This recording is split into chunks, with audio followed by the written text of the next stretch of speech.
Hey my loves, I just recently handed in my last assessments for the semester at uni, and it feels like a huge weight has been lifted off my shoulders. I'm not new to studying, I do have 2 degrees already, but for some reason this year I've decided to go back for more. Something that I have noticed is that academic studies and occult studies obviously have quite a lot in common, and the most obvious thing would be that both require a fair bit of reading. Now, if you, like me, reside under this broad umbrella that is neurodiversity, then you know that there are particular challenges that come with reading some of the time. So I wanted to talk about some strategies that I found that work for me when it comes to reading, whether it's for occult or for academic purposes. And while we talk about that, I thought I would kill 2 birds with 1 stone and tidy up my bookshelves. So let's get started. Can I just say right off the bat, don't stack books horizontally. Even if you only own like 3 books, trust me, so did I, do not make the mistake that I made. It's so inconvenient trying to get to the books on the bottom of the pile. Don't do it. So if you can't tell, I'm definitely a new book collector, at least in hard copy. For years, I deliberately avoided owning books because I've moved house so many times. If you've ever moved boxes of books, then you get it. I just saw them as heavy and kind of wasteful. And that's not to say that I ever didn't like reading. I have always read. I read voraciously as a kid, obviously, like show me a gay witch who didn't. But as an adult, I've mostly kept my reading to digital formats just for that space and weight issue. It's only in the past few years, when my housing has become a bit more stable, that books have started to slowly creep in. So I'm growing a little collection. I still minimize how many I actually buy, but I do find hard copy books convenient in some ways that digital ones aren't. For instance, some of the time I want to read a specific hymn or spell during a working, and a book feels much nicer than my phone or my computer. I also like to have all my tarot books and deck guidebooks close at hand beside my reading altar, but it's gotten a bit out of control, and now they're not convenient to grab during a reading, which was the whole reason I put them there in the first place. So, finally getting around to taking all the books off the shelves and properly cleaning everything, wiping down the shelves, and it feels really good to get everything nice and clean and tidy. So, what are some of our challenges as neurodiverse people when it comes to reading? Aside from being a slob. I'm joking, I'm kidding, I'm sorry. Neurodiversity is a really broad term, so everyone's experience is going to be different. For me, the main things that I struggle with when it comes to reading are motivation, distraction, and information retention. This is a pretty common experience for people who have difficulties with what's called executive functioning. So many times I've either wanted or needed to read a book or an article, but found it just almost impossible to get started. And I think that's one of my least favorite mental states, actually, that kind of idling state when you're trying to warm up to doing a task and you just find it really difficult to even begin. And it sucks even more because if you're trying to read for recreational purposes, it's something that you apparently enjoy, so it just seems cruel that it should be so difficult to get started. And then there's other times when I would get started, but then have to spend the whole time fighting the distraction of my own thoughts to be able to actually absorb anything of what I'm reading. And that comes with an emotional response. It's sort of like, why can't I read as much as other people? Everyone else remembers more, or everyone else does it faster, and that comparison is really hard to avoid. I felt that comparison in both the study context and the magical one, and I want to say straight away that the comparison is not always helpful. So if you are setting yourself some reading goals, or if this is something that you're having trouble with, then please be kind to yourself. There are real and legitimate reasons why we struggle with this stuff, and progress isn't linear. So with that said, I'd like to share some things that have worked for me when it comes to reading. This first thing is the most important in my opinion. Whether you're trying to read a book or a chapter or an article, my number 1 game-changing piece of advice for reading is to read it twice. So let me be clear, I don't mean read it word for word twice. That would take forever, and if you're thinking that'll just take longer, you're right, but that is not what I mean. What I'm suggesting here is that you do 2 read-throughs, but the first one has to be zero pressure, and I mean 0. The trick is that the first time that you read it, you're gonna wander through and do literally anything that you like. So you're not expecting yourself to start with the first word on the first page or to read everything. Instead, what we're doing here is just buzzing around looking at anything that interests you. So your eye might get drawn to headings or chapter titles or pull quotes, maybe diagrams, maybe looking at how many pages it is. And this requires that you put zero discipline or judgment on yourself. If you're thinking this sounds like a waste of time, I promise you it's not. Because when you have a large amount of text to read, don't you feel tempted to skip ahead anyway? I don't know if that's an ADHD thing or what, but it's always been my experience. As soon as I get assigned to read a book or a chapter, I want to skip through and look at all the headings and skim some paragraphs and see how many pages it is.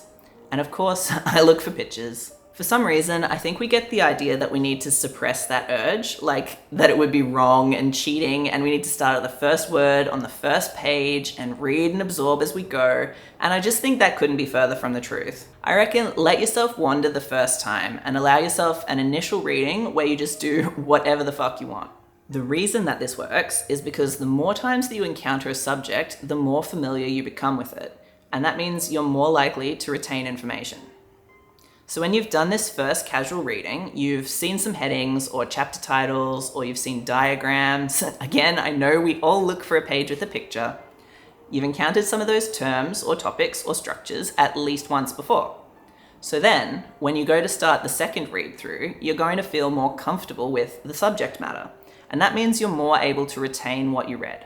Coming back to those executive functioning challenges, I know sometimes when I try to read start to finish, I actually get distracted by wondering about what comes later in the book.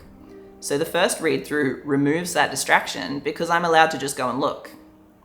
So that curiosity is sated and the mind can quiet down a little bit, and I have fewer distractions when I go back and do my proper read through. And sometimes it's motivating too, because you might find something that's really interesting like 3/4 of the way through, and that makes you want to go back to the start and read the whole thing in detail. Where without doing this, you might have started paragraph 1 and found it a bit dry and maybe given up. Now you would have motivation to go through and read the entire thing. So that's 2 of your biggest hurdles wiped out right there. That's, distraction and motivation. You're letting your curious mind have its play and finding things to take a real interest in the text. All of which results in a second read through that's more interesting, engaging, and more likely to have you retain the information that you read. Seriously, if you haven't tried it, allow yourself 2 readings of a book. One where you just casually wander through looking at whatever takes your interest, and one where you read the formal way, start to finish. This next one applies more so to occult reading, but I'm sure there are academic uses too. And the tip is, you don't have to do the exercises in order to keep reading. A lot of occult books include exercises, spells, prayers, or rituals, and there's been times when that's slowed down the pace of my reading because I expected myself to do the accompanying exercises in the order they appear in the text before I continue reading. I don't know if anyone else has experienced this, but that's pretty unreasonable, right? I think it's caused by an anxiety that's really common for us neurodivergent people because a lot of us grew up being punished for our mistakes. And so we get really anxious about missing or forgetting something. So to read a book out of order or to skip something makes us nervous that we're going to forget and never revisit it. And I think this is a pressure that we can afford to take off ourselves. In our own private studies, there is no wrong way. There's no one to yell at us for not having done the exercise on page 52. Nothing bad is going to happen if we read a text without doing the exercises at all. So this is a similar principle to tip 1. There is no need to do everything in order, especially not the first time. I'm going to single out an example here, that is the psychic witch. I've seen a lot of people express difficulty reading it. If you realize that you don't have to do the exercises as you go, it becomes much more straightforward. You can just read the information and come back to the exercises later. That's one example where that read it twice method worked really well when I was reading that book. There's just no need to do all of the instructional parts of a text in order to proceed with reading the text itself. You can come back to the exercises later, even if it takes months or years. It's so much more valuable to have read more of the book itself than to get hung up on whether or not you complete the exercises. So free yourself of that expectation. So to follow on from that, this is where flags really shine. Not those flags, those flags. I like using flags to mark things in books much better than writing in the actual book. For one, they're easier to locate because they're sticking out of the book physically, but also because I can remove them. And I think this is in part a bit of a self-criticism thing. The idea of writing on a page and then later disagreeing with what I wrote but not being able to remove it like makes me shudder in mortification. Plus, my handwriting is so bad. You can fit a lot more writing on a separate notes page, and you can color code or number your flags so that they correspond to your notes. So yep, I am officially on team not writing in books, which means flags are your friend when it comes to things you'd like to revisit. I usually flag the stuff from tip 2, things like spells, meditations, practice exercises, because those are things I am likely to refer back to later. But it depends on the purpose you're reading for as well. Like if you're doing focused research for an article or academic piece, you might flag different things than you would in your more broad private practice. Either way though, very useful. Next is the space that you read in. If you have trouble finding focus when it comes to reading written information, it could help to think about where you read. For one, being neurodivergent, I find there are things about a space that can affect my concentration levels without me necessarily noticing.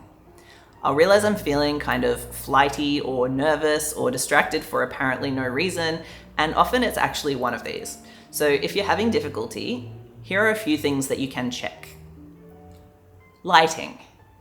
Many people, especially autistic people, find lamps much more comfortable than overhead lights and prefer warm-colored bulbs to cool ones. Fluorescent lights and lights that flicker should usually be avoided. So see if changing the lighting in your space affects your concentration. Noise. What can you hear in the space? There might be obvious distracting noises like traffic or neighbors, but some noises are subtle. For instance, there's an exhaust fan in my house that I don't notice is making me tense until I turn it off. And then suddenly it's like my shoulders can relax and I can breathe. So some noises you can influence, like that fan being able to turn things off or reduce volume. But for some things you might want to try noise cancelling headphones and see if that helps you focus at all. Temperature is another one. If you're sitting still to read, you might get colder than if you were up and moving around. So check in to see whether you might want another layer of clothes or a blanket. And then also the inverse can be true as well. If you're getting too warm without noticing, that can really mess up your focus. All of these can really sneak up on you. Many times, I've started to beat myself up for not trying hard enough and then realized that I was actually experiencing physical discomfort or sensory overwhelm. So the space that you're in really, really matters, and it's always worth making adjustments. The other part of this is having a dedicated space for reading or study. And we're used to this concept in magic, right? Like the altar is the dedicated space where we do a lot of our workings. When you go to the altar, it's basically only for magic or occult purposes. So an association gets formed so that when you go to that space, you go into the right frame of mind for the work that you're about to do. And the same thing applies to basically all spaces. You know that tip about sleep hygiene where your bed should only be for sleep and sex, no TV, no eating, and definitely no working? Well, where do you read? Is it in the same place that you're usually watching TV or scrolling on your phone?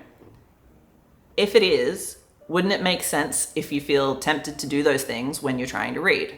I know it's a privilege to be able to have a dedicated space for specific activities, but it doesn't need to be an entire room or piece of furniture. If you can't change your space to make a dedicated reading spot, you can have what we call a reading configuration. The idea here is to create conditions that are specific to the activity of reading. So you might always read while sitting on a cushion on the floor in a room where you never normally do that. You might read on the opposite end of the couch to the one you normally sit at. You might always wear your headphones or a certain piece of jewelry or piece of clothing. It can be just the smallest thing, but it's the repeating of the same action which sets the intention that you're about to read and not do any other activity. That repetition and association will help you get into the reading frame of mind every time, and it becomes like a shortcut to help your mind recognize when it's time to concentrate. So those are my tips for reading while neurodivergent, whether it's for occult or academic purposes. If you have other advice when it comes to reading, please leave it in the comments. I really like hearing all the different stuff that works for different people. Anyway, like and subscribe, you know how it goes, and I will see you in the next one. Bye.